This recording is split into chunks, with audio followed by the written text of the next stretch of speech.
Hello, everybody, and welcome to another edition of I've just had an egg, sausage, and bacon sandwich. An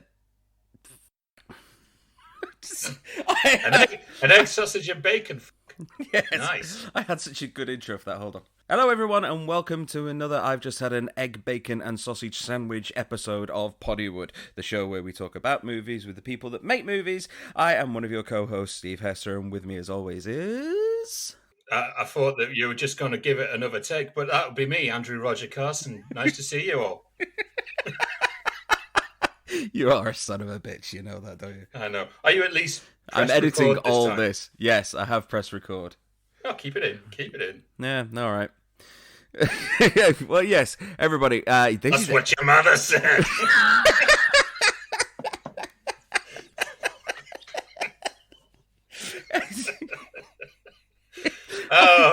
It must be the end of the season. It is, yeah. It's just like the end of school. Speaking of mums, my mum hasn't been well over the last week or so. She's been diagnosed with septicemia, but I know that she listens to the show. So I love you, Mum. Get well soon. And I love you too, Mum. Steve's mum. Steve's mum. And your mum. And my mum. But before we crack on with the show, there's two rather interesting things which popped up this week that I'd just like to briefly go over. The first happened yesterday, when Captain Kirk himself, William Shatner, went up into space with Jeff Bezos's space adventure. And so he's been the first captain of the Enterprise or any of the ships in the Star Trek universe to have gone to space. And when he got back down to Earth, he was greeted with the second captain of the Enterprise, or technically the third if you're going with Christopher Pike, Patrick Stewart. Now, don't you think that's kind of weird that this science fiction character has now actually entered into science fact? Well, rumor is, and this is possibly true, they were originally going to send Harrison Ford, but they didn't want it to crash. And a mouthful of tea, then. I made sure to say it before I took my mouthful. Yes.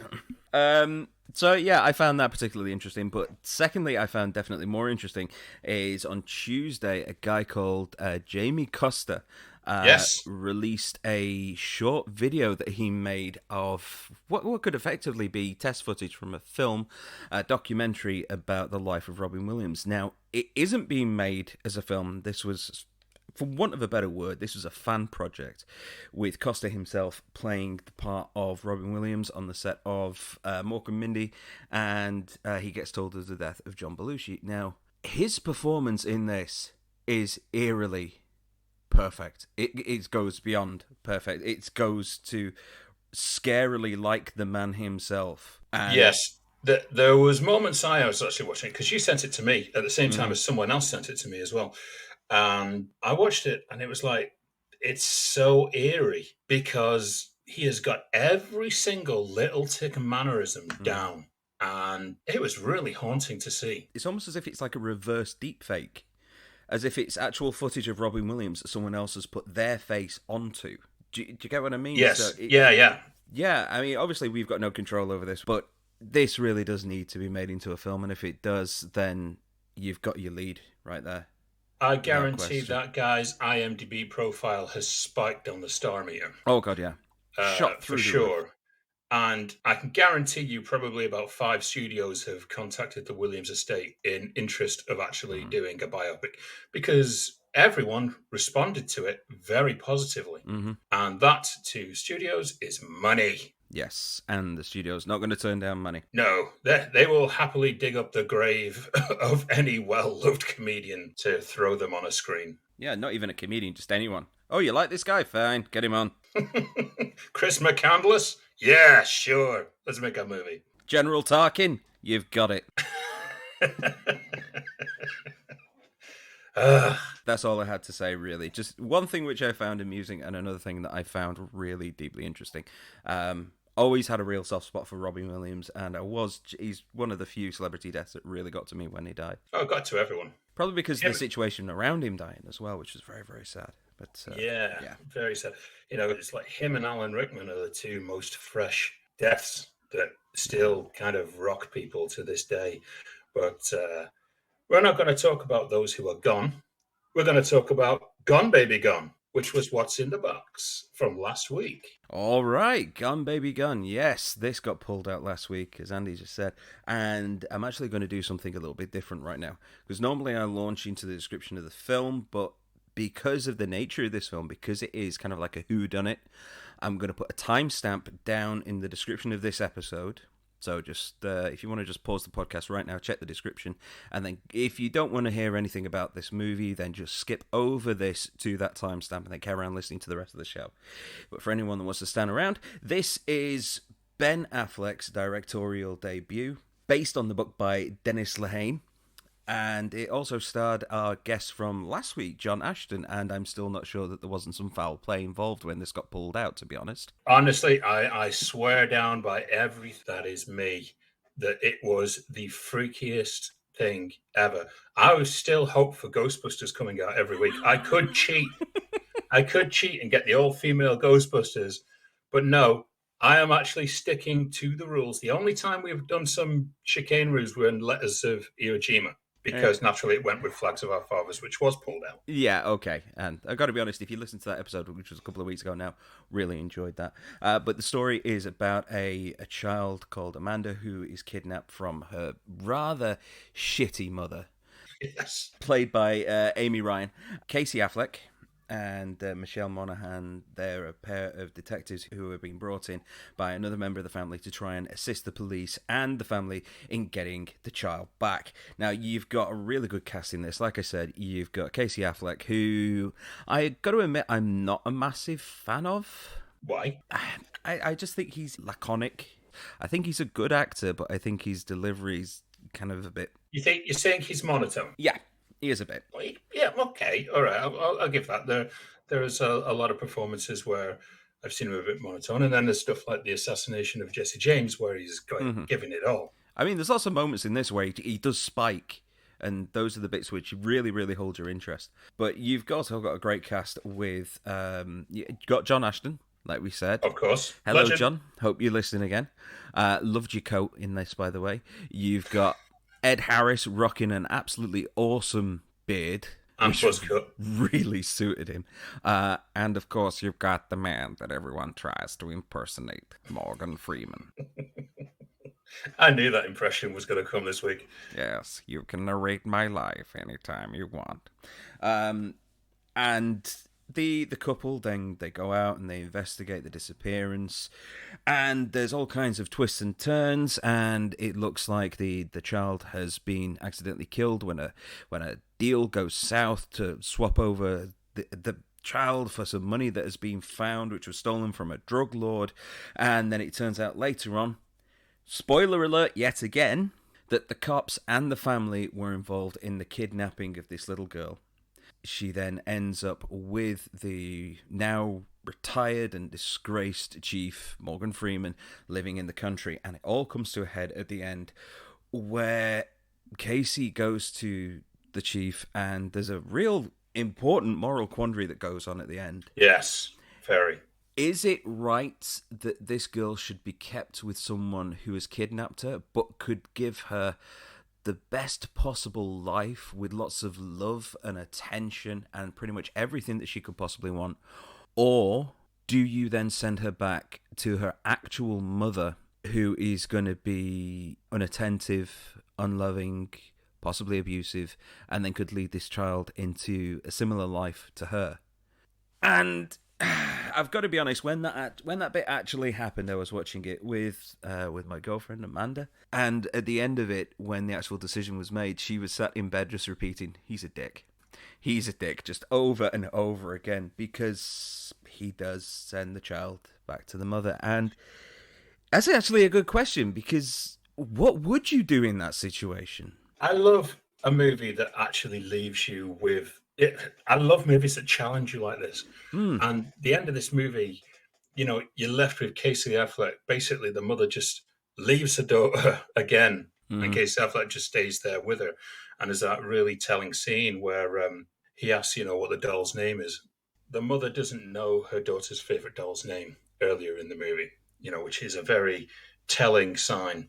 I mean, Ben Affleck, for a first time movie, it had so much substance in it and so Oh yeah, much exploration of character. yeah. And it was the same year that Tony Gilroy was the first time director for Michael Clayton. So two of the most important Brave movies came out in that year.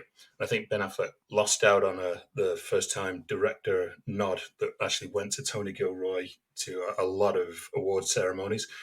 And Affleck's gone on to direct incredible movies. Like The Town and Argo and stuff like Exactly. that. Yeah. Brilliant movies. But I think the most important thing in regards to this film is in the UK, this was postponed for 6 months Hmm. due to obviously the infamous Maddie McGann disappearance that happened in the same year. So the movie was put back 6 months because it was a bit too raw for Yeah, it's the UK. understandable that something like that would happen because the actual nature of this, and also some of the scenes later on when he goes to the house of a paedophile, they're very Oh, yeah, that, oh yeah. oh god, and it's just so brief, but by god, it hits you right in the heart. Oh, yeah. I mean, It I really watched it does. again as well over the last week. I'm not sure if I blocked that out of my mind from the first time I saw it. When I saw it the second time with my partner, it hit me even more because obviously I've been a parent since the first time I saw this movie. Hmm. So my entire focus of this movie has changed, and it's even more sickening. But when you're saying actually before that it's Ben Affleck's first directorial debut, it's not. No. He actually had directed two of the movies before. They never got completed. So this is his first completed work, I would say. Also, he also directed the infamous film featuring Tommy Hinckley. Um, hold on, Oh, hold on. Let me get the name of this because I want to get the name of this right, and we didn't actually get this into the show last time, so I've got to actually get this right. Where is it? I killed my lesbian wife, hung her on a meat hook, and now I have a 3-picture deal at Disney. and the ironic thing is, he probably does have a three-picture deal It at probably Disney does, now. yeah, yeah. But this is a really, really good film, Oh and yeah. I think it's actually telling that I've make notes in a little red book that I bought from a supermarket over here. And when I was watching Into the Wild last week, I've got about 4 pages worth of notes because everything that was happening in the movie was just like, what's this? And I was picking up on all these things. This movie's only got about a page and a half because I was so drawn into the movie and I was so invested in what was going on that I was actually forgetting to write things down. And I think that's a really good sign. It is a really good sign. I mean, the book, I actually have read the book, and the book has a hell of a lot more in it. Mm. I think they said it'd take 7 movies to cover that entire book. That's how broad that book really is. The most distracting thing is Titus Welliver's mustache. Yes, which he probably stole from Sam Elliott. That is one cool mustache. And apparently it's because he was filming Deadwood, so he couldn't actually shave it off. So I expect to see Titus Welliver's face on a Pringles can every time I see it. It is absolutely amazing. Kudos to Titus to growing that awesome. I want to get Titus on the show one week. I've just got Yeah, to save that mustache question. yeah, because Uh, just watch it just for that. exactly. But the best stuff for me for this movie, I think Amy Ryan was fantastic in it. Yeah, Right. And her role, it really takes on to make you really despise somebody. Right. But Amy Ryan outperforms herself on it. All in all, it's a brilliant ensemble cast. oh yeah, Everyone does their job brilliantly. And I'm going to go online here and say Casey Affleck is great in this movie. I feel he really is great in this movie. It's this and Manchester by the Sea is two of his best performances. I mean, this is not supposed to be a happy-go-lucky character. This is a no, it isn't. character caught between a real moral dilemma of what is right and what feels right.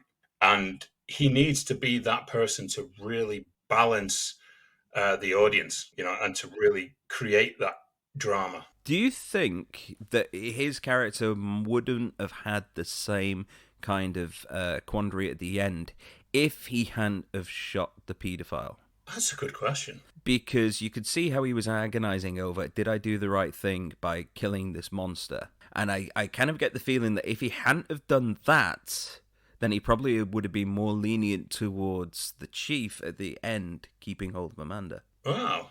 Okay, now I didn't pick up on that. Ah.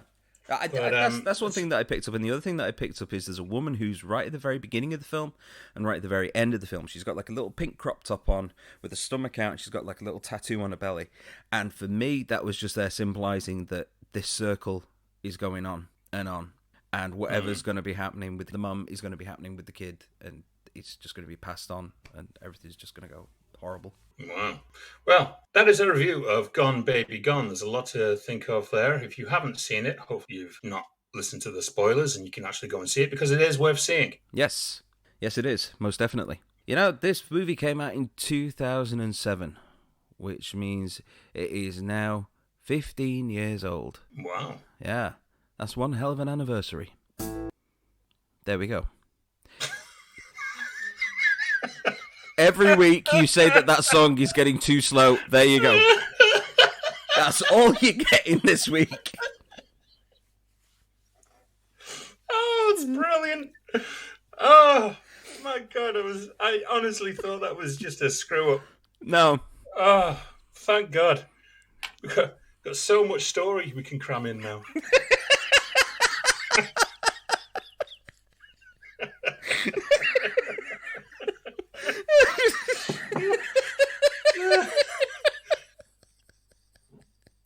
Jeez. It's like I've just lost 1 year off my age. It's great, the amount of time we've just spared. Neil's going to be pissed, but it should be all right. No, I guarantee he'll be laughing now. Oh, dear. But that's it. We need the 1 second theme song. just need him just going anniversary, and then that's it. Yeah. So go on. What's our first anniversary for this week? Can you believe, Steve? Yes, I can. 25 years ago, Courage Under Fire was released. Is that Travolta? No. That's terrible. No, it was not John Travolta. He would have been doing Broken Arrow around that time, I believe. But Courage Under Fire was a movie that starred Denzel Washington and Meg Ryan, back when Meg Ryan was kind of box office gold. Mm-hmm. It was directed by Edward Zwick, who directed The Last Samurai, Glory, and that TV show 30-something that no one can really understand why they liked it. But in this movie, it was centered around Denzel Washington's character. He played a U.S. Army officer who was investigating a female chopper commander's worthiness for the Medal of Honor following her death in the Desert Storm. And that female chopper commander was Meg Ryan. Right. You've not seen it, have you? I haven't seen it, but I think the reason that I was thinking of John Travolta is for some reason I was picturing it as the General's daughter. Don't ask me why. Okay. Well, that was a decent movie. Yeah. But no, it wasn't. But no, this is a really good movie. I like it a lot. Infamous because Matt Damon did the Christian Bale diet for this movie. He lost 40 pounds for his role following this. Exactly. I've got to be honest, I'm a pretty chubby guy myself, so if I lost 40 pounds, I'd still need to lose another 40 pounds to get down to a decent weight. But I will say that I'm not really too sure about the dedication of some of these actors, because losing that amount of weight cannot be in the slightest bit healthy. No, some serious damage to yourself. No, he was in a really bad state. You know, when it takes 2 years to get back to normal, you know, that's 2 years you're not going to get back. But one thing he did gain from Courage Under Fire, apart from a lot of recognition, because it was kind of an early role for him before Good Will Hunting.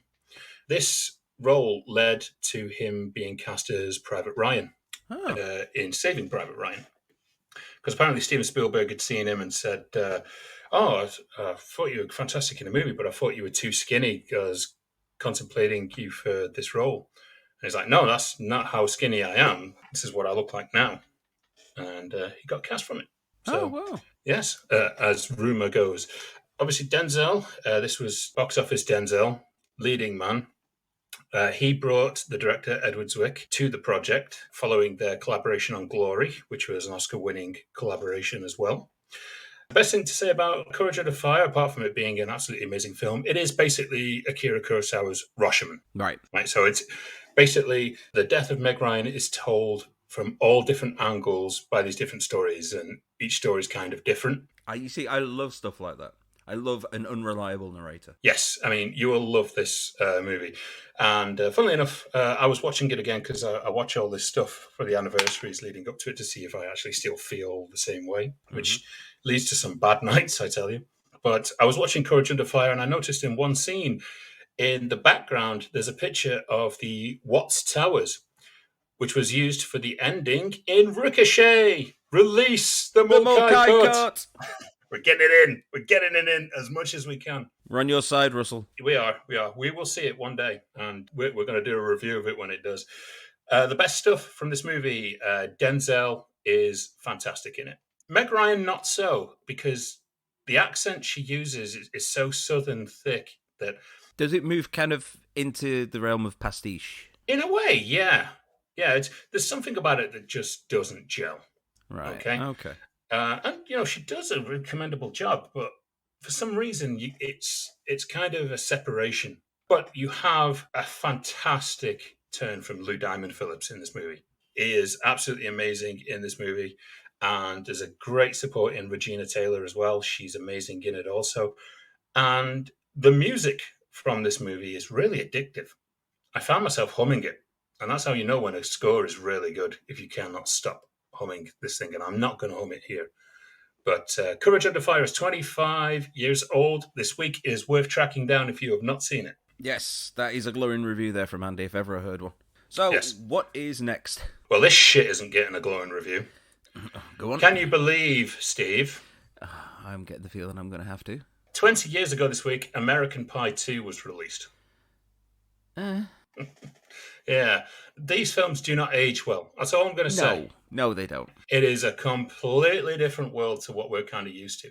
I mean, this was directed by James B. Rogers, also known as J.B. Rogers, who directed also the very, I don't know the word. It's a very movie called Say It Isn't So that starred Heather Graham. Right. Which you may have seen. It's among those Farrelly Brothers style movies that came out in the early 2000s. Now, J.B. Rogers, he's known more as a great assistant director on stuff like There's Something About Mary, Green Book, Kingpin, and stuff like that. And this was kind of his, I think, maybe one of his first solo director's things. And I think it's because he was also an assistant director on the first American Pie. So obviously I think he got the nod to do it. I've seen this one, but it's been so long since I've actually watched it that I'm probably going to be in full agreement with you if I saw it again, that it would just be a cringy, unpleasant, rather tone-deaf experience. Oh, like the scene when the boys break into the lesbians' apartment and are asking them to basically get off with each other, and then Jason Biggs and Sean William Scott have to kiss each other. Yeah. Yeah. Brilliant. I mean, the movie feels very improvised, especially by Sean William Scott. Right? It feels like a lot of his stuff is improvised because you can see the other actors laughing when he's doing it. It probably was. I mean, I remember there's the extended cut of the third one, which, to be honest, I had a bit more of a soft spot for. But there's a whole section where it's the bachelor party, and you can tell that all of that stuff has been improvised because none of it links to anything else that's going on in the rest of that entire scene. Oh, yeah. There's like about 10 minutes of this stuff, and you just think, no, it doesn't fit at all. There's not many standouts in this movie, but Sean William Scott, I suppose, is one of them. Yeah, he's certainly the loudest. The person I feel sorry for in this movie the most is Shannon Elizabeth. Yeah. Now, Shannon Elizabeth, she declined doing a nude scene in this movie. Because I think that's all she had been doing since American Pie. And she declined a nude scene in this movie. And sadly, that didn't stop her from being given one of the worst roles possible with a terrible accent to boot. Mm-hmm.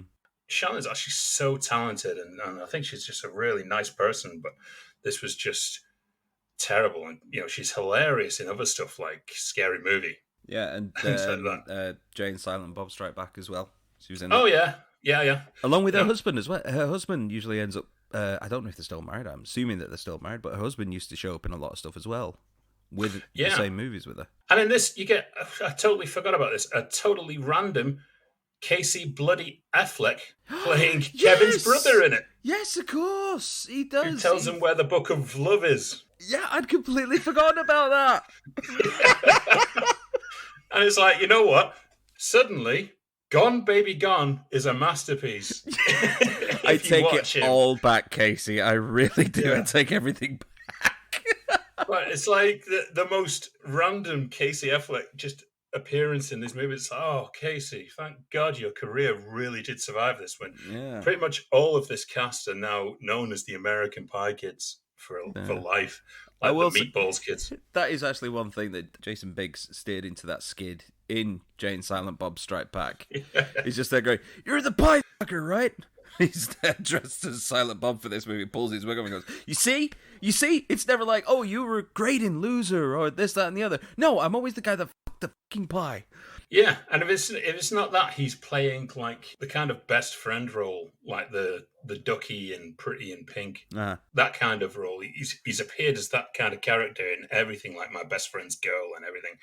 But I guess the standout, apart from Sean William Scott, is the ever reliable Eugene Levy as Jim's dad.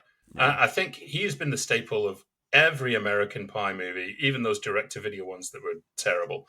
But, he shows up, he gets his check, and he does his Jim's dad stuff. You cannot not love a man with those kind of eyebrows. They are some serious eyebrows. They're some serious eyebrows. And the thing is, he's kept them for years, even up until recently when him and Catherine O'Hara have been doing Schitt's Creek. They're trimmed a little bit, but they're still these big, thick, bushy eyebrows. Yeah, you mix those eyebrows with Titus Welliver's mustache, you've got an absolute winner.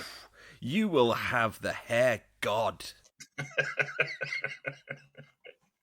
Yes, all you need then is John C. Reilly's hair from Boogie Nights, and you have the most awesome getup ever. It's like the person on the third line of Guess Who. Yeah. But yeah, they don't age well. They're kind of there for the moment, and then should kind of be sealed in concrete and dumped in the North Sea, to be honest. Yes. So okay then, what's next? Have we got anything better? Yes, we do. We do. Can you believe, Steve? Mm-hmm. 15 years ago this week, mm-hmm. The Departed was released. Ooh, now there is a stellar cast. It is a stellar cast. God. Yeah. Directed by the master of stellar casts, Martin Scorsese, who directed Taxi Driver, Mean Streets, Goodfellas, and I'm actually going to include The Age of Innocence because I think it is a fantastic movie. Sorry, Bill. I think it's a fantastic movie and deserves to be right up there with Martin Scorsese's best. The Departed is the remake of the equally brilliant 2002 Hong Kong movie Infernal Affairs. Oh, Infernal Affairs. Yes, which Scorsese didn't realise until after he agreed to make The Departed. And to his credit, he didn't actually watch Infernal Affairs. He went and made his own version of it. Okay, no, I've got to give him credit for that one because I think that means that then, you can definitely put your own stamp on something, can't you? As opposed to, because I've done this in the past where I've done roles that other people have made. Like I mentioned last week that I played the Walter Matthau role when I was doing the stage production of The Odd Couple. I knew about the accent and everything that I had to do, but I tried to avoid watching the movie until after I'd done the play because I didn't want to actually do what Walter Matthau had done. I wanted to actually do my own stuff. So, I can appreciate that. I can appreciate where he's come from there. Yeah, and to be honest, I saw Infernal Affairs after The Departed as well. So it was kind of bizarre in seeing it in that fashion. But back in the rental days, main kind of chains of video stores didn't have great world cinema sections. So your film had to be something really special to come out on a rental. Like The Guyver. No. Okay. Starring Mark Hamill. But The Departed, one of Jack Nicholson's best roles. Undeniably one of his best roles, which was originally intended to be Al Pacino. Mm-hmm. Scorsese wanted Pacino, but Pacino turned it down, which is really bizarre if you think about it. No, I don't know why. Let's ask him. Jack took it on because he'd been doing some comedies leading up to that, like Something's Gotta Give and some other stuff, and he really wanted to play a villain again. And what a time he is having. You watch this movie, Jack Nicholson is having the time of his life on this movie, surrounded by this amazing cast, which apparently $90 million of the budget went on actors alone. Jesus, I can appreciate that. I really can. Leonardo Dicaprio's salary alone must have been huge. Imagine how much the entourage must have cost. Oh, my God. But when we talk about this cast, let's go through a couple of them, shall we? Obviously, we have Leonardo DiCaprio, who at the time he dropped out of the Robert De Niro directed The Good Shepherd to do this role, and he gained 15 pounds of muscle. Very noticeable. Also, you have Mark Wahlberg pulling out his natural Boston accent to great effect. Subtitles are available on the Blu-ray. Sorry, speaking of Marky Mark, I watched that movie that he did recently called Infinite. Oh, no. Yeah, it's such a good premise wasted on such an awful film. I still don't know what was going on in that movie to this moment. I'm not even going to get into it. It would take up too much of the show. You have Ray Winston, apparently, who did not get along with Jack Nicholson during this movie. Well, that doesn't surprise me. We have good old Martin Sheen, who took the role because he really wanted to work with Martin Scorsese, and who wouldn't? You have Vera Farmiga playing the police psychiatrist. There was a police psychiatrist that she was working with on her character, and apparently that police psychiatrist said that everything she did in this movie was wrong. Money well spent there. Oh, yes. Brilliant. But and of course you have Matt Damon, who plays a really good character in it. And this movie has a couple of credits to its name that no other movies have. Such as, enlighten us. Fact: The Departed is the only remake of a foreign film to win Best Picture ever. Okay. Yeah. Also, it is the first Best Picture movie to never be released on VHS. Wow. Yes. So in 2005, 2006, when VHS became the dead format, this is the first ever Best Picture winner never to be released on VHS. Do you want to know what the last movie released on VHS was? Oh, you're going to say something crap like Simon Says or something. No. It's A History of Violence. Oh, right. Yeah. The David Cronenberg one. That's a great movie too. Yeah. Also, this film beats Midnight Run's record with 238 bucks in it. Where was the fuck meter when they were making this movie? Huh? Also, this was the movie that beat Letters of Iwo Jima for Best Picture that year. Not only that, Scorsese beat Clint Eastwood for Best Director. Oh my Double God. blow, Clint. But yes, it is a phenomenal movie. The music in it is incredible. It's got one of the best soundtracks for a movie you'll ever get. Directed by Scorsese. Of course, it's going to be amazing. Mm-hmm. In fact, I'm going to go on record to say the entire ensemble cast is incredible in this movie, and it's a movie you've really got to seek out and watch. It is so well done. All right, so we've had a good film, a not so good film, a great film. So what do we have to end on? Oh, it's a classic. This is the oldest one out of the lot, but I chose Can You Believe, Steve? Tell me, Andy, tell me. 30 years ago this week, The Commitments was released. Do you want to know something? It's a movie I could never get behind. I don't know what it is. I think it's because when it actually came out, it was just everywhere. And it was on everything. And all like my parents and my parents' friends, it was just, I'd go around to their house and like, oh yeah, we got The Commitments. Do you want to put The Commitments on? And it was just like, no, get these weird Irish people away from me. It's... But no, I could never really get behind it because of that. It was directed by Alan Parker of Midnight Express fame, as well as Evita and Mississippi Burning. It's a classic rags to semi-success story of a bunch of gathered up people with various levels of talent coming together to create a group. Sounds familiar. And it is part of the infamous Barrytown trilogy, which follows the adventures of Jimmy Rabbit Sr., which carries on with The Snapper and The Van. So if you want to see more of the Rabbit family, then watch those two movies as well. It is actually part of a trilogy. Now, out of all of this cast, only two of the cast members didn't have any music experience, that being the characters of Joey the Lips Fagan and Bernie, one of the female singers. And none of them were stars. They were relative unknowns. So were they hiring musicians that could act, or were they hiring actors that could play music? It's a very good question. But the way to look at it is the case of Andrew Strong, who played the lead singer, who was 16 years old at the time and looks 38. Makes a difference from American movies where you have someone who's 38 playing a 16-year-old. Yes, well, actually, it was his father who came to audition for a role, and Andrew Strong was just like sat out in the hallway, and apparently they ushered him in, and he ended up getting cast as the main lead singer of the Commitments, and formed a very successful career from that. And let me tell you who else got a career out of this movie. Was it Colm Meaney? The fucking Cause. No. Yes, the Cause got their start with this movie. I will break this down for you. Andrea Corr plays Jimmy Rabbit's little sister. Right. Jim Corr is in the wedding band at the beginning of the movie. Caroline Corr can be seen in the audience during one of the concerts that they hold. And Sharon Corr is seen playing the violin at the end of the movie in the Where Are They Now montage. This movie gave us the Cause. I don't know if I should applaud that or admonish him for it. And we almost got a sequel to this movie, can you believe? There was talk for many years in the 90s that they were going to do the sequel where the members of the Commitments all reunite in New York and do a tour there, which just sounds absolutely terrible. And it's 169 on the meter, so it actually beats Midnight Run again. Wow. John, I don't know if they kind of nailed this or not.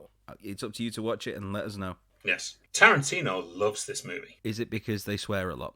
It could be, but he cast the person who played Bernie in Pulp Fiction, playing Trudy in the Eric Stoltz scene. Yeah. You know that gun that they used to pierce your ears? That's the one. That's the one, yes. She was also in the Phantom Menace. And also the first Robert Downey Sherlock Holmes movie. Oh, yes. Yeah, she was like a fortune teller on the street. Yeah, so the woman who plays Bernie, and I apologize, I couldn't get her name, but if you look through the entire, I guess, chronological order of Star Wars, she's the first person to die. Yes, she is. Yeah, if you're going from Phantom Menace onwards, yeah. So yeah, a little bit of thing there. The character of Outspan, who's the ginger-haired guitarist, there's a bit of debate here. The actor is Glenn Hansard, who's a well-known musician in Ireland.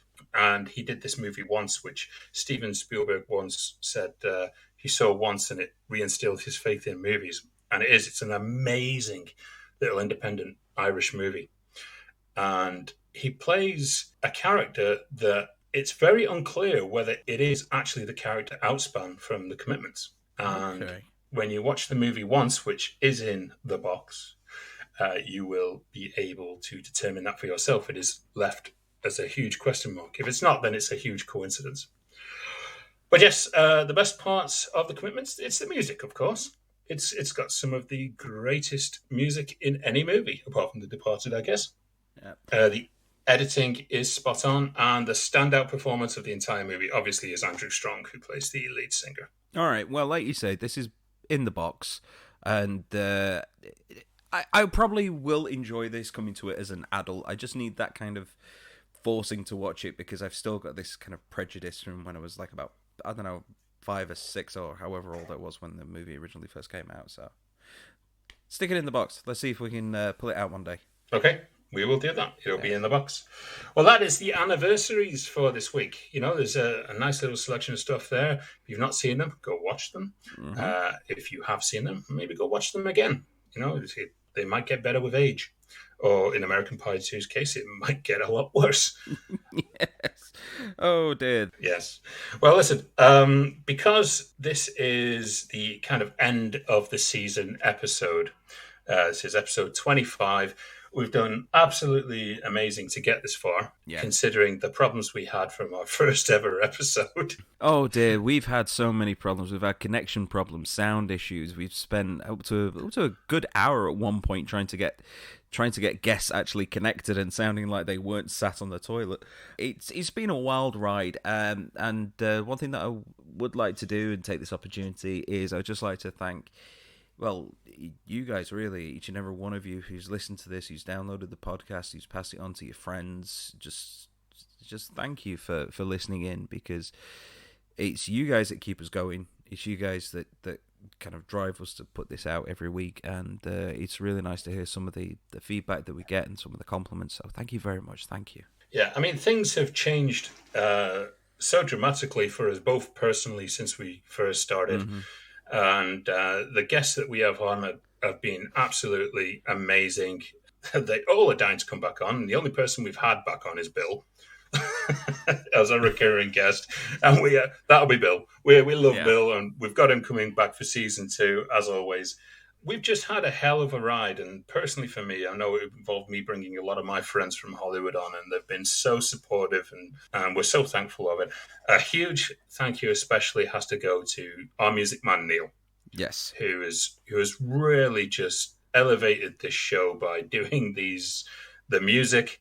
Obviously, we have Poddywood After Dark as well, which we haven't done for a while. I think the bar's kind of been under renovation for a while, so I think we need to get back in. Yes, it has. If you don't know what we're talking about with Poddywood After Dark, then you just need to head over to our Patreon, patreon.com/Poddywood, and it's a little extra show that we were putting together for some time with just content which didn't make it into the main show.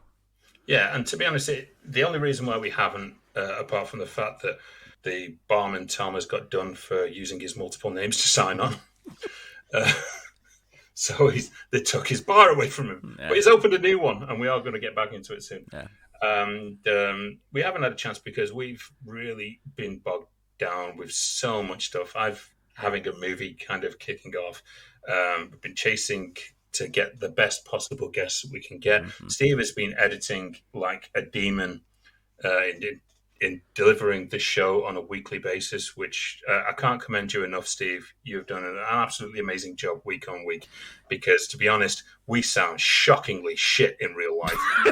This is true. We sound awful. But thank you. And as we're going to be having this little mutual thing going on, I'd also like to thank you for being able to bring together so much great content, for actually writing the show in the first place, getting all the questions together, getting the people in, because without that we wouldn't actually have a show. So big up to you, man. Yes, and forcing you to watch Teeth.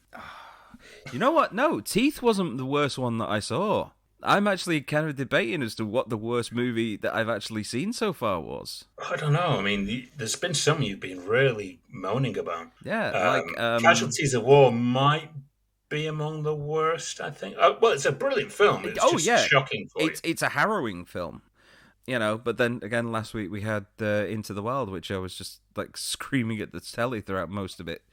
So, I've yet to. I'm gonna have to go back through my little red book and just revisit some of them. Well, the thing is, it's going to continue. You're going to get some absolutely choice movies and some that are just not up your street, but you've got to sit there and read. You might even get one today. You never know. Well, I've got lots of pages left to fill in, so bring it on, man. Good stuff. Well, so basically what we decided to do, because we didn't have a guest this week, we've had to seriously calm it down and kind of take this break, because we have some incredible guests upcoming. And we've had a lot to deal with over the week. Obviously, we've had bereavements. Mm-hmm. Well, I've had a bereavement. Steve has had a lot going on as well. And it's a case of, let's just have a week where we can really reflect on what we've done so far. We've reached 25 episodes. Our guests have been absolutely incredible. So we want to kind of bring some of the best moments, some of the most funniest moments of our show, involving our guests, compiled into this section, really, so you can see the amount of work that have gone in and reminisce and have some fun. Yeah. David Zucker.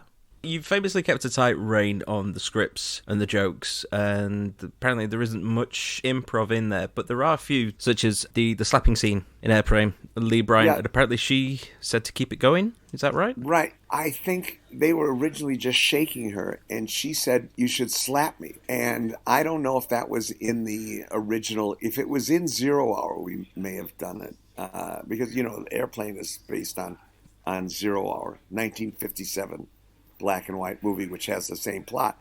And so in the script, it was just shaking the woman, and then the stewardess passes it off to Leslie, and Leslie passes it off to someone else. And then the whole line of people, that was added.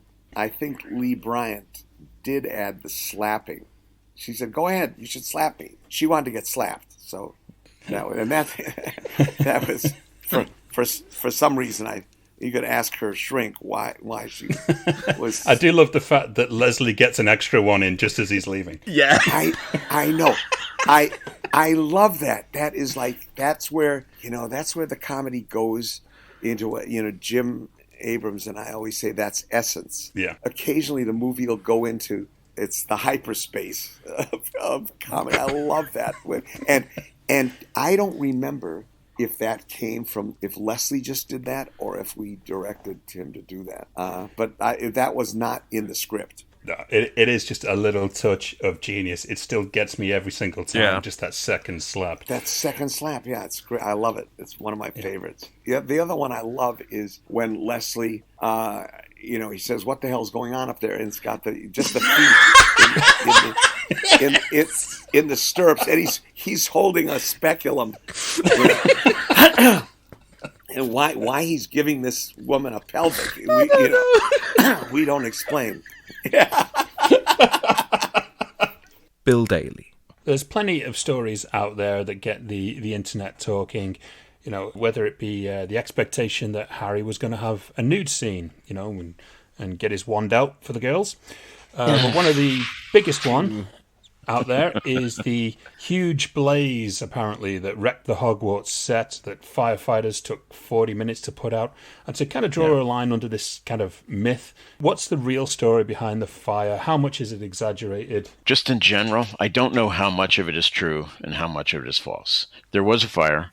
Those sets, the final battle at Hogwarts, there is fire on those sets. I took a look at a little bit of it last night on the 3D Blu-rays that I have, and because I wanted to see the Blu-ray, I wanted to see the 3D of it all. And it's funny, it's so compelling that even my wife came and sat down and was watching it without the glasses, without even putting the glasses on, And so here's the thing: if you hear it from the regular press that something happened, and it was this or that, it was probably smaller than what they're reporting. And if you're getting a report from the publicity people at the studio, then it was a lot bigger than what they're saying. Okay? That's just the rule of thumb. But I have to tell you, those sets were made out of styrofoam. That stuff is highly flammable, and it's also very toxic when it burns. So even if it was just a styrofoam cup that caught fire, that's a huge concern because of the toxicity of that material. There was a huge insurance claim. We lost 6 days of shooting due to something there. And I can't say it was specifically the fire because I just don't remember. It's been 10 years. It's been 11 years since we shot it. All this stuff was shot in 2010. Well, obviously, when we kind of talk about fires, it is, as you've mentioned before, it is the big studio nightmare. Everyone still remembers the stories of the infamous James Bond stage fire that was caused by Ridley Scott's movie Legend back in 1985 that burned down the entire. Hey, I was involved. I was involved in 2 movies where entire sets, an entire exterior set, was burned down on the Wild Wild West. Silverado, New Mexico, was a set that was built for the film Silverado, and then the guy who owned the property kept it so that he could rent it out to movie companies. And in a matter of a minute and a half, that entire thing was engulfed in flames because there was an explosion that was too big in the Wild Wild West. And it's a shame that entire place had to be burned down by such a crappy movie. But, and then when we did House of Wax in Australia, we were shooting that at the Village Roadshow studios in Australia. They're in Gold Coast, and it's called the Warner Village Studios, I believe. And we had 2 sets for House of Wax. One was the actual sets that they were using before they turn into wax, before they become part of the wax thing, and then an identical set that's all wax. I remember having to go down there like a week or 2 after the fire. There was nothing left. The airlock.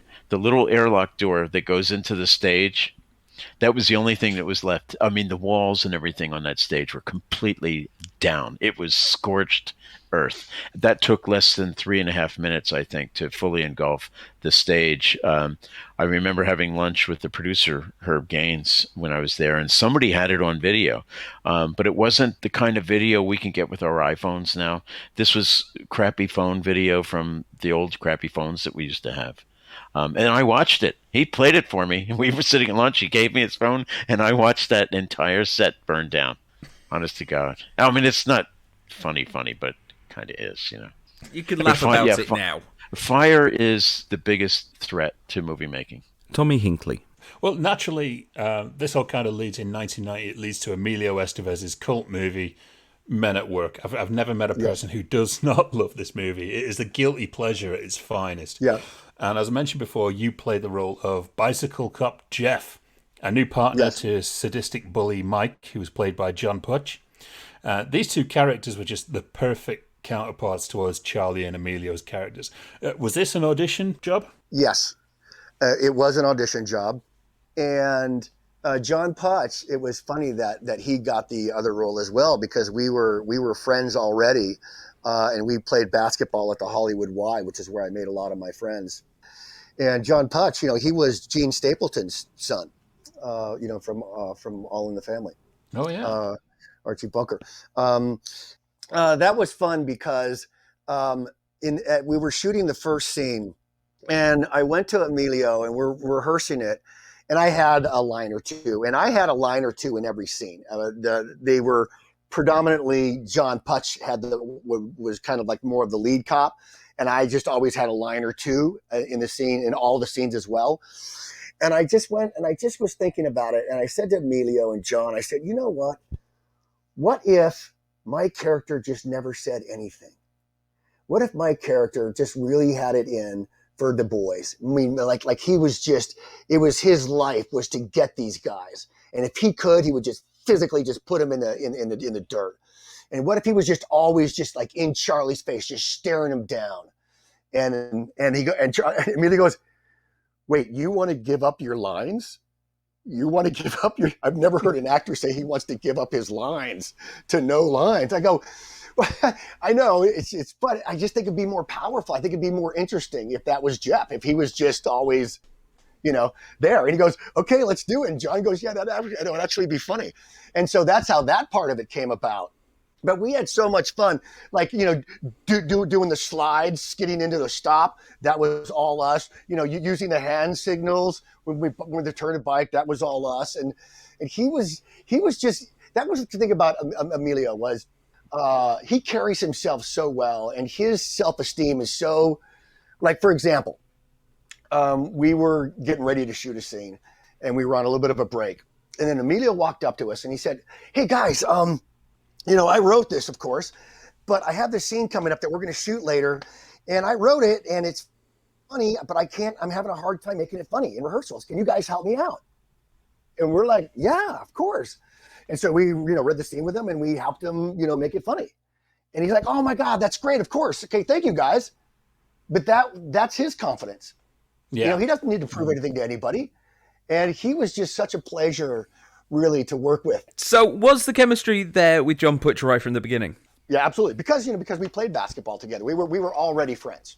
One story that I've heard from obviously my friends there in the family is that Charlie played a prank on Emilio by telling them that he'd punched a paparazzi in a restaurant the night before. Do you remember this story? No, I don't. No, okay, tell me the story. I'll tell this story. So yes, Charlie decided it'd be hilarious that he would go up to Emilio and on a day of shooting and basically tell a little white lie that, I've punched a paparazzi while I was out in a restaurant last night. But Charlie apparently went a bit further than that, in that he actually hired two guys in police uniform to come and arrest him mid-scene while they were filming. Right, so naturally they're in the middle of shooting a scene. Then these two officers show up, come and get Charlie, handcuffing and taking away. Emilio is there like, what's going on? This is, let's figure this out. Hang on a minute. And the police drive Charlie away. These two guys drive Charlie away. And everyone's there like, oh my God, what's happening?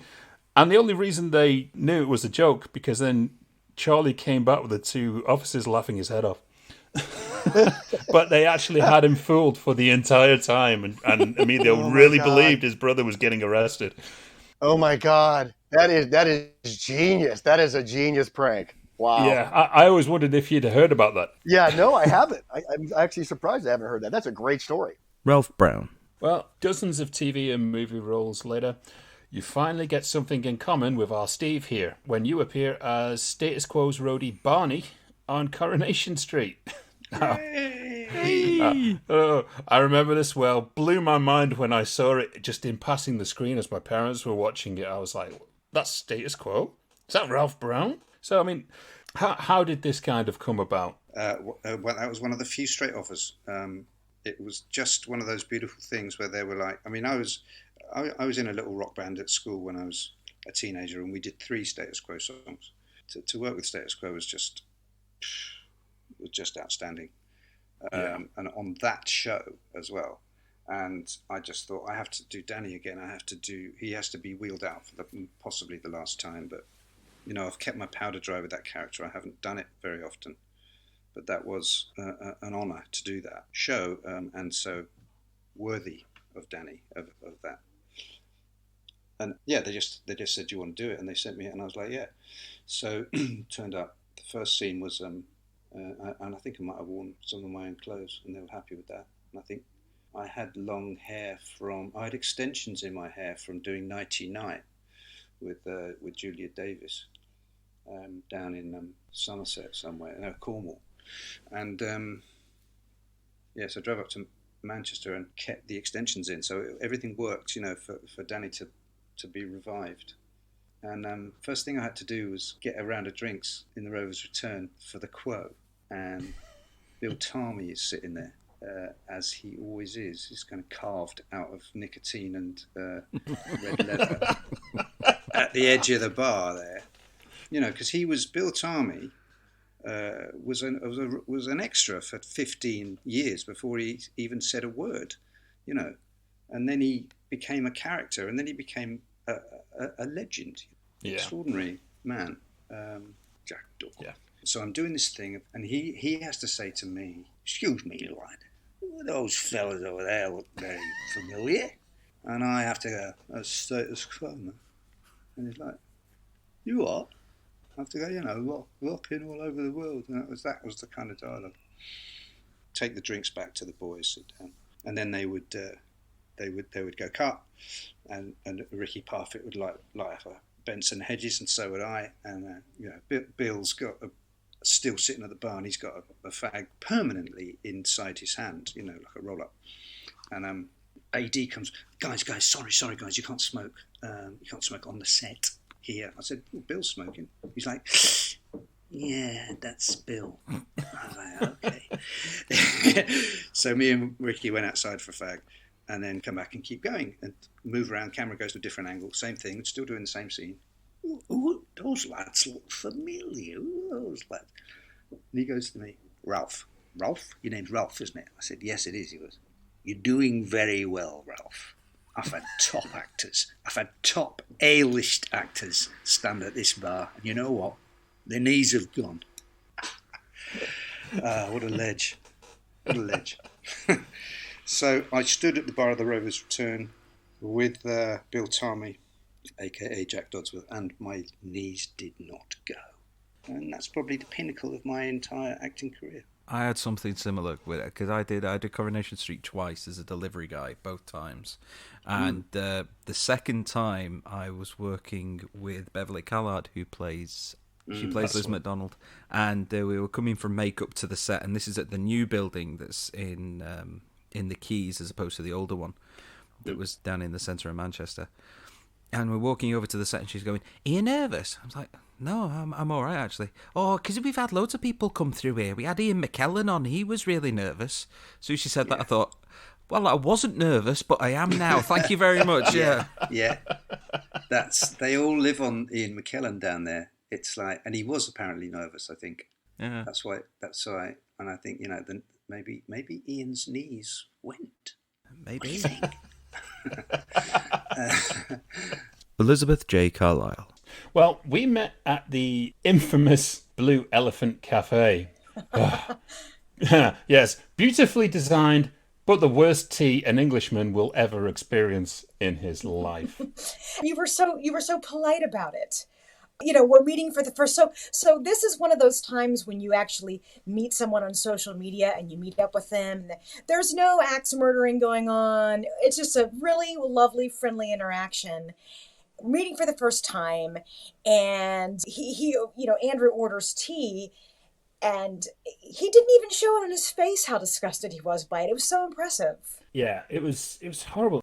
It was kind of earth tea type stuff, wasn't it? It was it all had to be like, oh, strawberry tea or lemon tea, this, that, or the other. And I'm just like, okay, you know what? I can't obviously get a cup of tea. No. You know, I have to get one of these specialty ones made by this bearded guy in the back.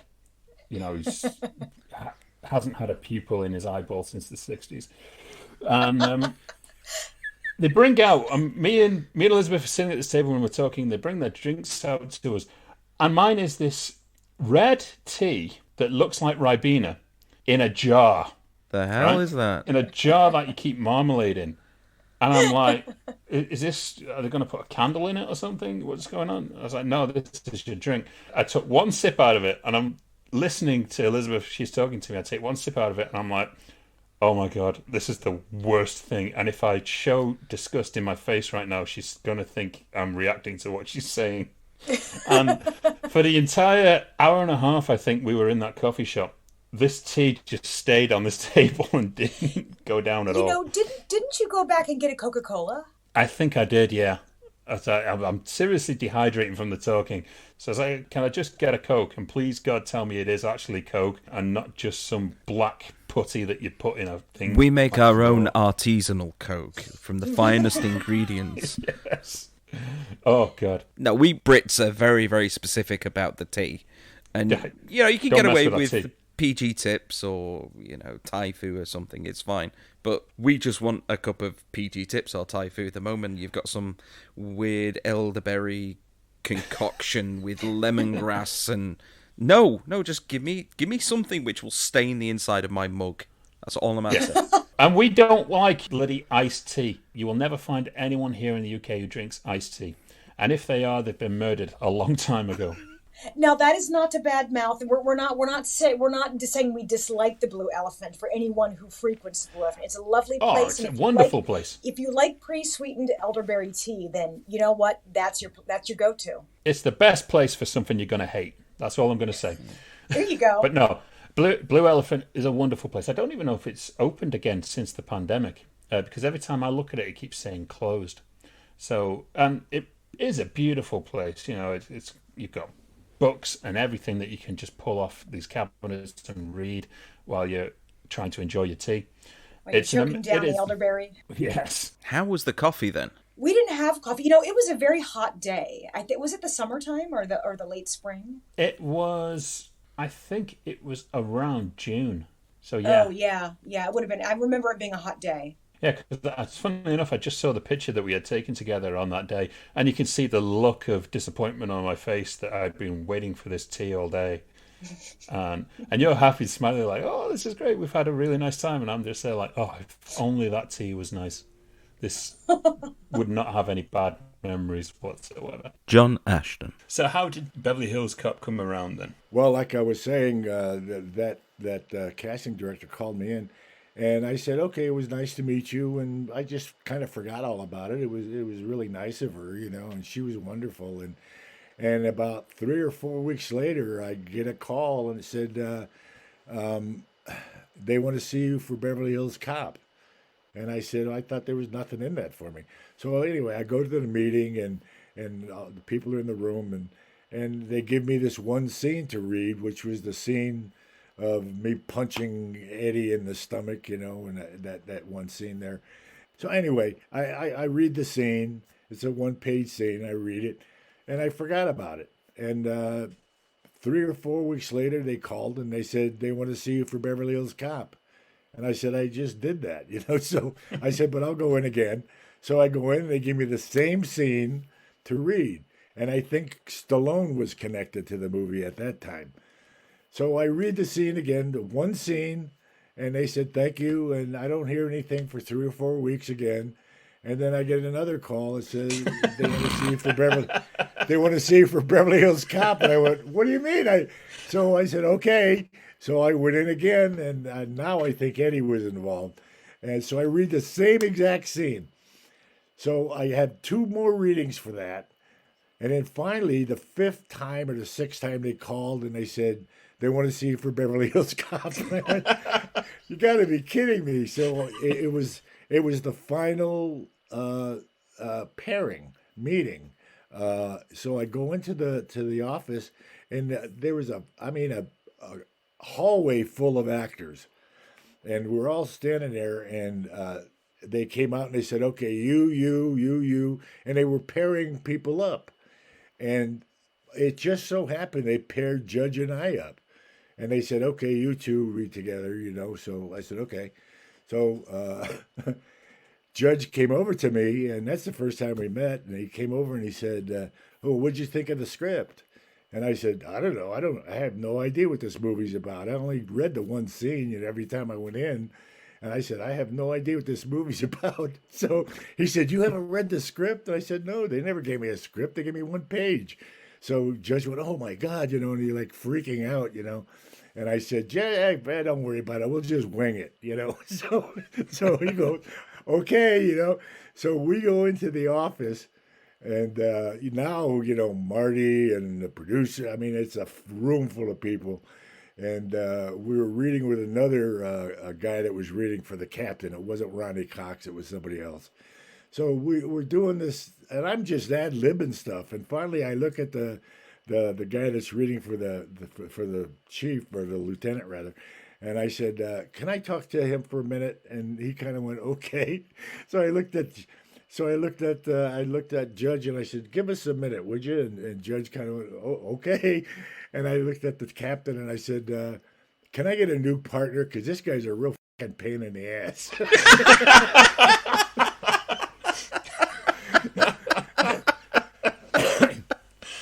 So the whole room cracked up laughing, and needless to say, we got the part, So but I just winged that whole audition. I had no idea what the movie was about, so I ended up getting it, and then we got on the set, and believe me, the original script, Taggart and Rosewood were really kind of minor characters, but Judge and I, Marty loved our chemistry and the way we interacted with one another. So he kept letting us ad-lib and throw stuff. And of course, when you're working with Eddie, he starts ad-libbing and throwing stuff in. And so, I mean, those characters kind of developed as the shooting went on, And we ended up being co-stars of the movie. And like this one scene, it says, Taggart and Rosewood wait in the car. And that's all it says. So we shoot it a couple ways, sipping coffee and looking up at the hotel window and blah, blah, blah. So Marty said, "Okay, we got that. Now you guys just fool around and do something." And Marty really kind of just was like that. He said, "You guys go do something now." So Judge happened to be reading a magazine in between takes. And so they said, "Okay, action." And Judge picked up the magazine and he said, "Wow, by the time you're 50 years old, there's 12 pounds of undigested meat in your system." And I said, "Well, why are you telling me that? What makes you think I have any interest in that at all?" He goes, "Well, you eat a lot of meat, I mean, and that was all ad-lib stuff, Mark Marshall. You mentioned, obviously, with that summer, working on Amazing Stories. This is like the cult series of the 80s. I mean, it only ran for 2 seasons, but it introduced so many big name stars at the time. And obviously, Stephen directed 2 episodes in The Ghost Train. And my personal favorite episode was The Mission, that had Kevin Costner, Kiefer Sutherland, Casey Siemaszko. It was just an absolutely phenomenal... Which episode was that? It's set around the crew of a World War II bomber. Oh, yes! And yes, I know that one, the gunner yes. gets stuck in the turret underneath. Yeah. And Mark was there, obviously, when that episode was being filmed. Was that being filmed at Universal? It was. In fact, it was shot on stage 28, which was the Phantom of the Opera stage. Yeah. Half the stage was still contained the set from the original silent film Phantom of the Opera. And Universal never tore it down, although it was never really a part of the tour. I think they just were nostalgic and kept it standing. But the other half of the stage was empty, so the... plane was there, but, it was fogged in, so you never really saw the edges of the stage. But of course, all I remember of that experience at the time was trying to deal with Kevin Costner's agent, who insisted that Kevin wanted to keep the bomber jacket, and Stephen refused. And she was incessant in bothering me to try to harangue me to get it. And so when I see the episode, that's the first thing I think of. Was the second thing you ever think of, is it always the tour that was coming by? Oh gosh. So as I said, Stephen used a lot of chemical smoke, to fog in the stage. The first day of shooting, Stephen decided that he was going to do the opening 7 minutes of the film in one shot. So we did a couple of rehearsals, and the camera crew got it down, and everybody hit their marks. And so we did a couple of takes. And by then it was kind of late morning. Everyone was starting to kind of feel the effects of it, because that chemical smoke it was oil based. Yeah. And it would start coating your lungs and making it difficult to breathe. So Stephen called a break, and they opened the soundstage doors. Well, stage 28 was right next door to a part of the tour where the trams would come in, people would get off, and they would go into these two little stages they had set up as a special effects demonstration. So they had the ET ride. You get on the ET for the blue screen, and people could see the background being projected. So it was a real busy part of the lot. And Stephen decided to take a break, and he walked out, and he actually kind of leaned against one of the stages and just closed his eyes and pointed his face up toward the sun. I was off to the side. I knew when Stephen was thinking or didn't want to be bothered, and so I would just kind of stand by in case he needed something. And a tram was getting ready to leave, and suddenly this lady kind of almost did a double take and looked over and got off the tram, which you're not supposed to do, and ran towards Stephen. And she got up to Stephen, and she raised her camera, but didn't take a photo. Well, Stephen saw her, and so he very politely smiled, and she still didn't take the picture. And finally, she got exasperated, and she said, "Excuse me, would you please move?" And Stephen said, "Sure," and he stepped to one side. The lady took a picture of what he was leaning against, which was an ET poster. And then ran and got back on the tram, and the tram took off. Oh my God. And Stephen looked over at me, and then he shrugged his shoulders, and I shrugged my shoulders, and we went back to work. Oh, I bet she is kicking herself. I don't think she ever knew. No. Richard Mirish. So, okay, then we have House of Wax. Yes. And the infamous stage fire that has been the staple of debate since Bill Daly joked about it a couple of weeks back. As you were the man on the ground, what happened? Well, I was the man on the ground, but and that was another picture I did with Herb Gaines. We joked that the two of us were really jinxes, and no one was going to hire us again. We burned down a stage, and then we were there for Katrina. But I was really a wingman, very much a wingman during the shoot to Herb, and I was in Herb's office BSing about something, and again his phone rang. And, not mine. And the call came that, the stage is on fire. And I'm like, what? And he gets off the phone and he's like, the stage is on fire. I'm like, that's not a good thing. We kind of ran outside. Our bungalow, our offices were such that we were, we weren't right up against the stage, but we ran outside, kind of ran up to a plateau point, and the stage was on fire. We could see it coming through the roof, and people were running away. And I'm like, what do we do? Like your first inclination is run to it. And then you get to a point and you're like, wait, why am I running towards it? What can I do? I'm not going to pull a Kurt Russell from Backdraft and run in and, pull people out. Like it's a little too late. Like this thing is ablaze. Thankfully, nobody was hurt. And it was contained rather quickly, but there wasn't much left of that stage. I'm going to tell you that. And it was on all the news. And again, we shut down. We're resilient people, and you make a movie, the clock is ticking and the money is being spent. But thankfully, nobody was hurt. And I don't think we were down very long. I mean, maybe the next day, or we were shooting pretty quickly. I remember Herb called a crew meeting and we talked it out, and I think we went back to work again. Fortunately for us, just from a shooting standpoint, we were able to keep going and move. And there was another stage where we were able to get going. I mean, when nobody really knows exactly how and why, I think it was a special effects issue, only in that I think there were candles being burnt on the stage for the scene. And I don't know if a candle fell over or somebody blew a Ritter fan, into the candle. And I know some curtains caught fire, and it happened. The event, it was like the helicopter crash. The event happened really fast. Like it went up and went down really fast. And again, it's really remarkable that nobody was hurt and everybody bugged out quickly because the crew was intelligent. Nobody tried to go find I don't know if somebody did. I wasn't there, but I can't imagine somebody tried to find a fire extinguisher and said, I'll put this out.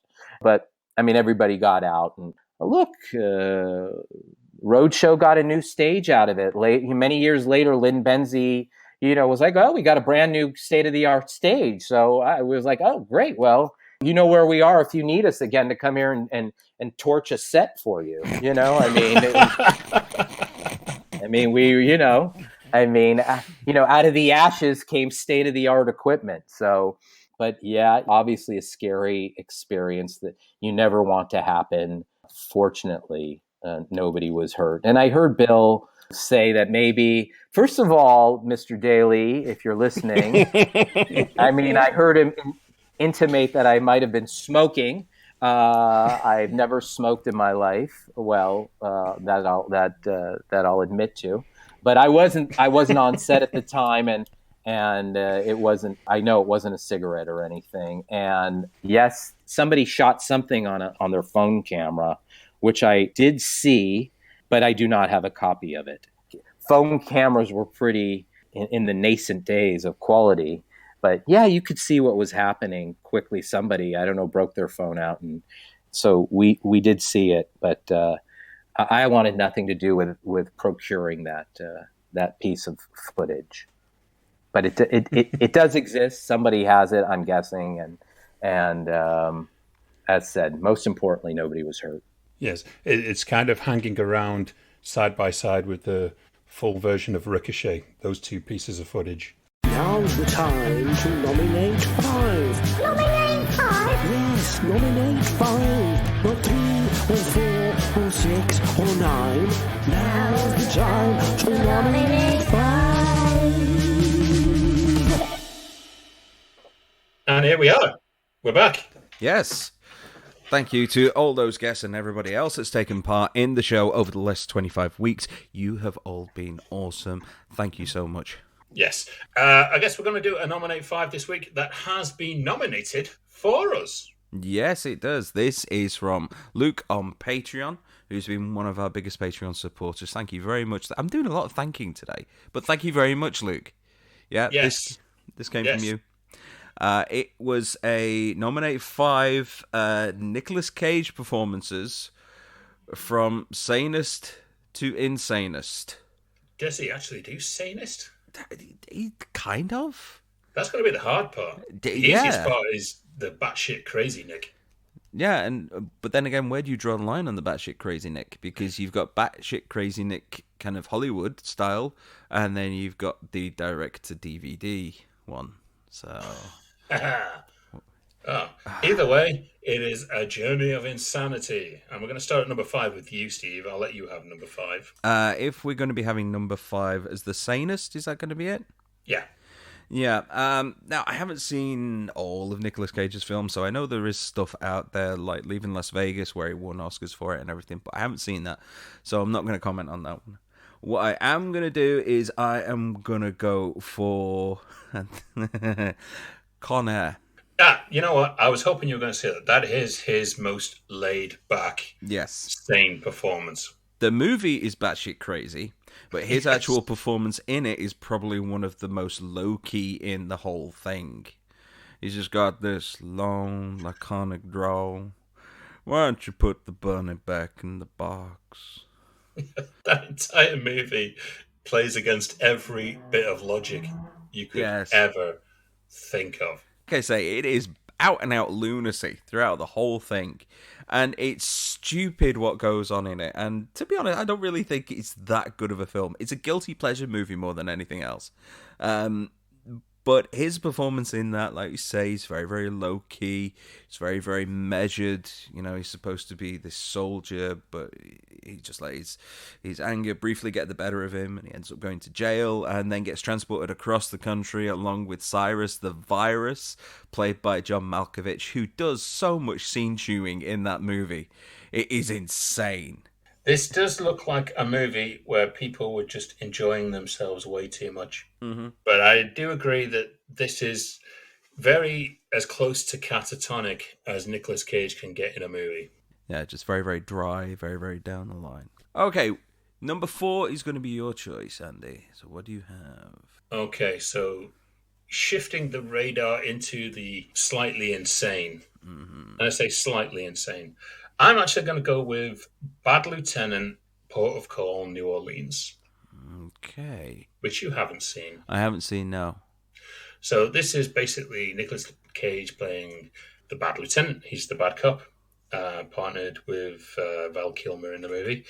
And there's a scene where he is coked out of his face and starts laughing in someone's face with such maniacal velocity that you will swear he is genuinely coked off his tits.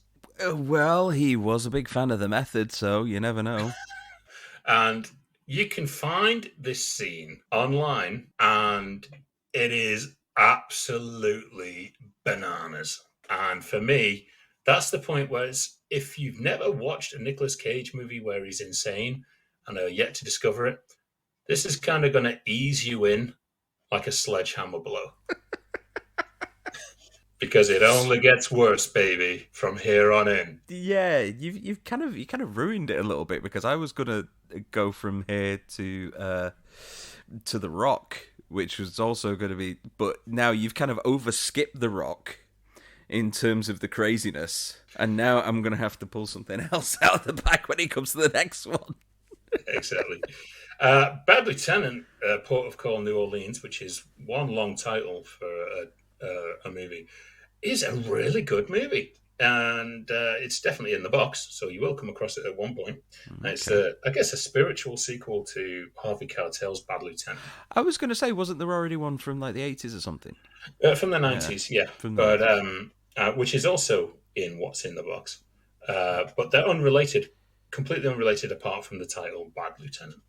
Oh, okay. But yes, Nicolas Cage, off his face on coke, banging a hooker against a car whilst pointing a gun at her trick. It's got everything you want from Nicolas Cage, starting to just completely lose it. All right, fine. Okay, so it's in the box, so I'll look forward to that coming out at some point. Okay then, so number 3 comes back to me. Now, like I say, I was going to pull out The Rock, but no, that's way too sensible a performance to beat that. So, if we're sticking with mainstream films as opposed to like all the straight to DVD ones, I'm going to go with Ghost Rider. Apparently, he has got a real big thing for comic books, and you know, Ghost Rider especially. Yeah, and he took his name from Luke Cage, the impenetrable skin superhero. He's not particularly strong, but he's got like impenetrable skin. Yes. And so he leapt at the chance to play this, and just, I think the lunacy here is not so much the actual performance, it's everything surrounding the performance, really. You know, you've got the weird transformation into Ghost Rider where he looks just like he's having an orgasm. But you've also got this incredible wig, this toupee, this dye job. Whatever it is that's on his head, which looks completely unnatural, and then there's the scene where he's got all his abs, and I've heard that was him, but that still looks CGI to me. But overall, he just kind of revels in this just insanity, but it's insanity within insanity, so it all just kind of gets a bit buried. And the movie's just full of instantly forgettable moments, but just him going nuts as this superhero and then just getting properly into the part. And you see the footage behind the scenes, and he's got like this weird almost kind of skull-faced makeup with all these LED lights on his face, and he just looks ridiculous. So yeah, I'm going with that one simply because he was able to outlive his comic book fantasies and just went nuts. All right, yeah, that's pretty fair. I think is it Ghost Rider Spirits of Vengeance, the second one he did, which people tend to forget is a Marvel movie and really try to. It wasn't great. I tend to forget it existed, to be honest. Yeah. He's also just as nuts. But yeah, I suppose if you're going to go that route, there are nuttier versions you would stick at number 3, but I can see where you're going with that. Yeah. So, all right, then, over to number 2. Number 2. I was wondering, what the hell was I going to go for? And I've got to go with one of his direct-to-video efforts, which was a movie called Deadfall, which is now infamous on YouTube. This was The Cage Unlocked. Nick Cage is fucking nuts in this movie. Okay. With the worst toupee you'll see in the world, a black mustache, wearing sunglasses all the time, and having some of the greatest meltdowns you will ever see in cinema, with dialogue that you can't really understand. As an example, he's having an argument with a girl after he's throwing a tantrum on the bed like a child. He is literally bouncing up and down, throwing his fists at this bed. And then he comes out with dialogue, and I'm paraphrasing here, but he comes out with, "You think I'm playing the game, man? You think I'm playing the game?" That's not even doing it justice. Well, vive la fucking France, man. And it's very bizarre. And then in one scene, he tries to get his jacket off a coat hanger, and the coat hanger won't come off the jacket. So he literally just flaps his jacket really violently and shouts, "Fucking hangers!" Do you think that was basically an outtake that made it into the movie, or what? I reckon so. But I think the director must have been like, just set this camera up and stand back. Yeah. Just let him be Nick. We'll use whatever we can from it. Deadfall is one of those movies that would be forgotten about if not for Nicolas Cage being a complete, absolute fruitcake in this movie. And it's worse than Vampire's Kiss for being a nutcase. This tops the chart for me. Okay, well... No matter what you choose for number 1, it is not going to beat that movie, I will guarantee you. I'm going to send you a clip to watch after we've done the show. Well, this is the thing, because this one came out, and like I said, there's loads of Nicolas Cage movies that I haven't seen. And I will say this, it's actually really sad that he has had to go down this direct-to-DVD route, because he can act something fierce when he needs to. But anyway, that's a different story. For now... Oh, no. The number 1... Oh, no. Yeah, it's probably going to be a disappointment to you now, but I can actually justify this, because you get not just one crazy Nicolas Cage performance, but technically 2. Oh, okay. All right, I know where you're going now. Yeah, I'm going with Face Off. Because I love that movie. One, it's a really good film. Although it would be a good 45 minutes slower if John Woo had actually put everything moving at the same speed. It's got just one of his best roles, as far as I'm concerned, as a villain. And he goes from touching up a teenage choir girl to having his face cut off and then wandering around with just like exposed flesh under all these bandages, going, "All right, I found some of your groovy painkillers." And but then not only that, but you've also got then John Travolta being Nicolas Cage then throughout the rest of the movie as well. And the two are kind of almost trying to out-cage each other. And there's even moments later on where he's on drugs and he's just tripping his tits off, and I just think, it's downplayed from where you were earlier. But I think that altogether, just the fact that he was allowed to just go nuts with that, and probably was instructing Travolta on how to go nuts as well, was I love it. I love that movie. But the weird thing is that choir girl looked uncomfortably like Reese Witherspoon. Yeah, she did a bit, didn't she? I have no idea who it is.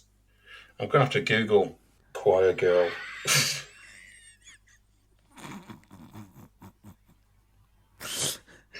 They call it in legal terms the Pete Townsend defense.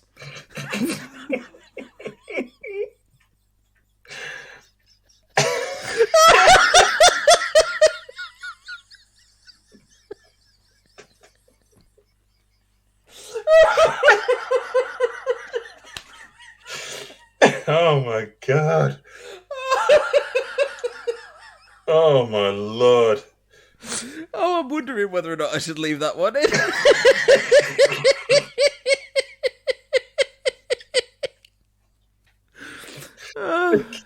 Hey, you should, but my God.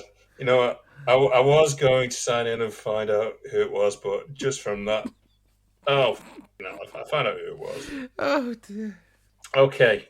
For those of you who are interested, it was an actress by the name of Megan Paul. Okay. Apparently. Let's have a look. Who has also appeared... That's not her. No, sorry, that's a complete lie. IMDb lied to me. It's not her.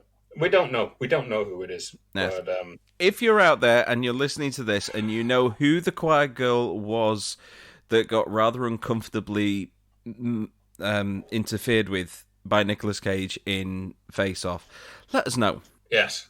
So we can eliminate the fact that it is not Reese Witherspoon. Yes. It's Reese without a spoon. Crap jokes. Love it. Right, okay. Well, yeah, I'm not going to disagree with that because you get 2 Nicolas Cages for the price of 1. Yes. Obviously, there are others which are more batshit mental, but that's what I've put at number 1. Deal with it. But it's true what you say about Face Off, though. If you eliminate all the slow-mo from that movie and 300, you could actually fit both movies into an episode of Thomas the Tank Engine. Yeah. It's about 15 minutes in total. Yeah, it is. Because it's all like slow motion looking at the camera, just, hey, I'm cool. Yeah, and I can guarantee you that most people have actually forgotten that 300 actually had a prequel that did come out, and people have already forgotten that that actually happened. Oh, yeah, totally. Rise of Empire or whatever it was. I watched like about half of it and got bored. Yeah, I did too, unashamedly. Okay, well, that is a good Nominate 5. Yes, so thank you, Luke. And if you out there have got any other Nominate 5s that you want us to do, then just drop us a little note either on our Facebook or over on Twitter @Poddywood. Get in touch. Let us know. We like the conversation. And you won't offend us with cash. No. So, I guess that just leaves us to delve once again into the realm of the unwell with What's in the Box. What's in the box? What's in the box? What's in the box?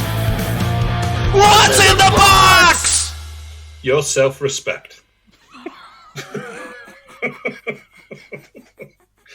I'm so glad that this is the season end, because if we never did another season again, we're going out on a very low point. Yeah, it's not a bang, it's not a whimper. It's like when you get the end of balloons and you just kind of stretch it so it makes a farting noise. We're going out on a full-on rasp. Yes. And, I actually turned 43 years old on Monday. So this is kind of... oh, shit, I miss your birthday. Oh, but then again, you miss mine, so it's okay. Well, I missed my birthday. It's this Monday. Oh, this Monday? Yes. And don't forget, you said you would come out with us on the 23rd. Oh, yes, of course I did. Right, well, happy birthday, and I'll see you at weekend. Perfect. Yes. Because if you're still editing, then get back to work. Fair enough. We'll drink in your absence. Yes. We suffer for our art. All right, for now, though, it's What's in the Box time. Bum, ba-dum, bum, bum. Well, explain what's in the box for the people who've tuned in wondering what the hell they're listening to. Okay, well, What's in the Box is the point of the show where Andy decides that I've had enough of watching Nicolas Cage movies and actually tries to get me to watch some decent cinema. And so he's going to draw out the name of a movie from a box which is certified fresh on Rotten Tomatoes. Now, if I haven't seen it, then I have to watch it the night before we record our next episode. If I have seen it, then we just keep pulling out names until we find one that I haven't seen.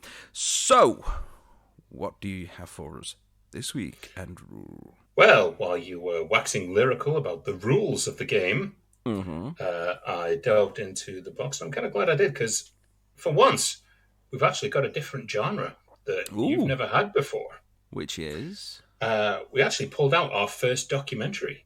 Ooh. Yes. And it is called In the Hands of the Gods.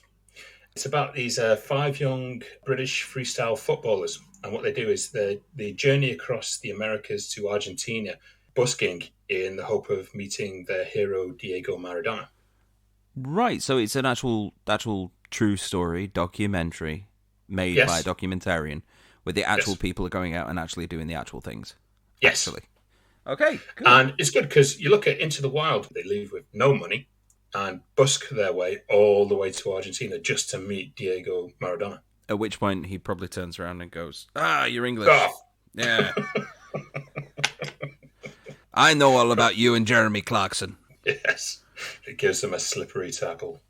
Different kind of documentary, really, but it'll be interesting now to see how that documentary ends for you, Steve.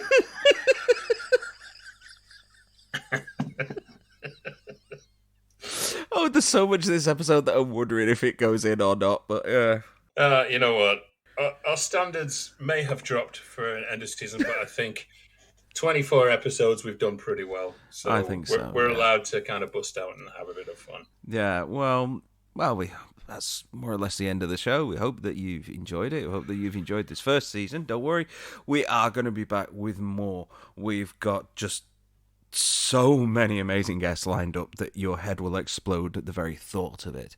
Yes, well, next week, for the start of season 2, we have 2-time Academy Award-winning documentary director, funnily enough, Barbara Koppel. And no, it was not planned, Steve. And she didn't direct In the Hands of the Gods either, so there you go. But yes, she is with us next week. And what a fantastic guest to start us off for season 2. Yes. They always say the sequels are never as good as the originals, but we're going to work to make sure that they are. Right, well, I've had enough. I'm going to go and take a few days off while you go and edit this. And I will see you a year older. Yes. Well, you have a happy birthday. For everyone out there, thank you for listening. We're going to be back. In the meantime, it's a goodbye from me. And it's a big thank you from me. And we look forward to seeing you next week. Goodbye, everybody. Goodbye.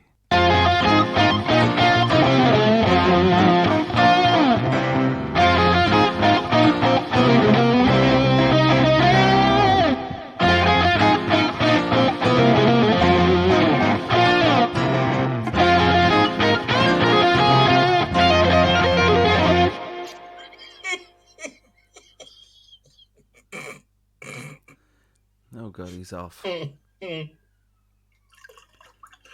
just spit my coffee back into my cup because I laughed. I was thinking of something for the end, and then I laughed while I had a mouthful of coffee, and I was trying to hold it throughout the music. I'm sorry. It's all right. That's the ending right there. Yeah, I'm not going to re-drink this coffee again. God damn it.